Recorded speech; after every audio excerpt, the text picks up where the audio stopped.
بہت سارے احباب کو جن کو میں نے اپنے آنکھوں سے دیکھا، دوست بھی ہے، ہم مکتب بھی ہے، جن کو آج اس تکلیف کا سامنا ہے، وہ ہے دانت کا درد۔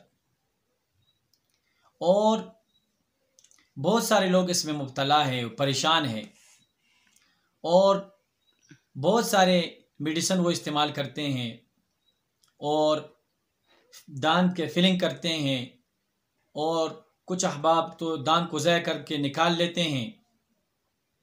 لیکن افسوس سے کہنا پڑتا ہے، میں اپنی ویڈیو میں بار بار یہ کہتا ہوں کہ کبھی تو قرآن کھول کے دیکھے۔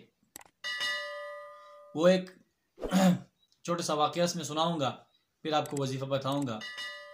ایک بھکاری تھا، وہ گلیوں کوچوں میں گھوما کرتا تھا۔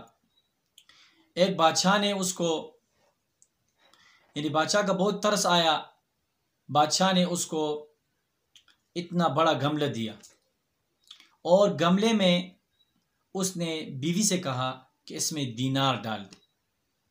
اور اس بھکاری نے جب اس گملے کو اٹھایا، اس نے یہ نہیں دیکھا تھا کہ اندر سے یہ دینار سے بھرا ہوا ہے۔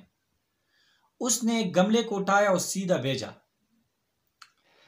یعنی اس کی قیمت لگائی، اندر سے اس کو نہیں دیکھا کہ یار بادشاہ نے ہمیں کیا دیا ہے۔ دوسرے دن وہ پھر گھومتا ہوا نظر آیا تو بادشاہ نے اس سے کہا، بدبخت، اس دن تو آپ کو بھرا ہوا گملہ دیا دینار کا۔ تو اس بھکاری نے اس گملے کا جو کل مل کے قیمت تھا، وہ اس وقت کے حساب سے 5 دینار 6 دینار لگا کر اس کو اسی طرح بیچ لیے، لیکن اندر سے کھول کے نہیں دیکھا۔ اسی طرح ہم بھی اپنے دین کو سٹڈی نہیں کرتے ہیں، دین کو دیکھتے نہیں ہیں کہ صحابہ نے ہمیں کیا بتلایا ہے، کیا سکھایا ہے، تابعین نے، تبع تابعین نے، آپ صلی اللہ علیہ وسلم نے ہمیں کیا بتایا ہے۔ اللہ تعالی نے قرآن میں شفا رکھی ہیں، اور اسی طرح احادیث میں بہت سارے دعائیں ہیں جو آپ صلی اللہ علیہ وسلم نے ہمیں بتائی ہیں۔ اور صحابہ ہمیشہ جس تکلیف میں، جس مصیبت میں مبتلا ہوتے تھے، وہ تو سب سے پہلے اللہ تعالیٰ کے سامنے جھکتے تھے اور اللہ تعالیٰ سے مانگتے تھے، گڑ گڑا کے روتے تھے اور اللہ تعالیٰ سے مانگتے تھے، اور رات کو اٹھتے تھے، تہجدوں میں اللہ تعالیٰ سے مانگتے تھے، نوافل میں اللہ تعالیٰ سے مانگتے تھے، دعاؤں کے ذریعے اللہ تعالیٰ سے مانگتے تھے۔ اور جو قرآن ہے اللہ تعالیٰ نے جس میں شفا رکھا ہے، وہ پڑھ کے اس پہ دم کیا کرتے تھے، جو جہاں سر پہ درد ہو، جو بھی مسئلہ ہو۔ لیکن آج ہم اس سے دور ہیں، ہم آج اس بھکاری کی طرح ہے۔ اس نے تو وہ گملہ لیا، اندر سے نہیں دیکھا کہ اس کے اندر بادشاہ نے مجھے کیا دیا۔ اس نے یہ سمجھا کہ مجھے گملہ دیا اور اس نے گملے کو آگے بھیجا، گملے کے اندر نہیں دیکھا کہ بھائی آپ کو اندر بادشاہ نے گملے کے اندر کیا ڈالا۔ ہمیں بھی دیکھنا چاہیے، دین کے اندر دیکھنا چاہیے، دین کو سٹڈی کرنا چاہیے، دین کا مطالعہ کرنا چاہیے، اور تاریخ کے جو اوراق ہے اس کو پلٹا کر دیکھنا چاہیے کہ صحابہ نے کیا کیا ہے، تابعین نے کیا کیا ہے، تبع تابعین نے کیا ہے، مفسرین، شیوخ، بڑے بڑے علماء ائمہ گزرے ہیں، انہوں نے کیا کیا اپنی زندگی میں، کیسے علاج معالجے کیا ہے۔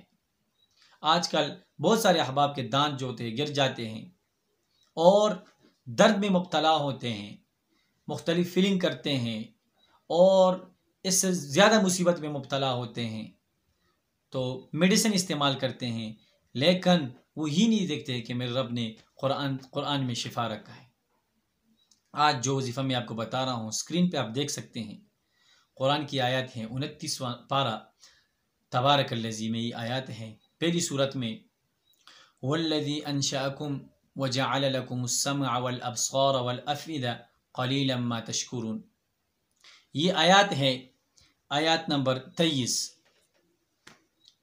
یہ آیات اگر کوئی پڑھے، اس کا اول آخر درود شریف، اور اس کو 7 مرتبہ 9 مرتبہ 11 مرتبہ کوئی پڑھے، یعنی 7 مرتبہ بھی پڑھ سکتا ہے، 5 مرتبہ بھی پڑھ سکتا ہے، 9 مرتبہ بھی پڑھ سکتے ہیں، لیکن اول آخر اس کا درود شریف، اور اس آیات کو پڑھے، وَالَّذِي أَنشَأَكُمْ وَجَعَلَ لَكُمُ السَّمْعَ وَالْأَبْصَارَ وَالْأَفْئِدَةَ قَلِيلًا مَا، دانت میں درد ہیں، جتنا سخت درد کیوں نہ ہو، وہ 7 دفعہ یہ پڑھے، والذی انشأکم وجعل لکم السمع والابصار والافئدہ قلیلا ما تشکرون.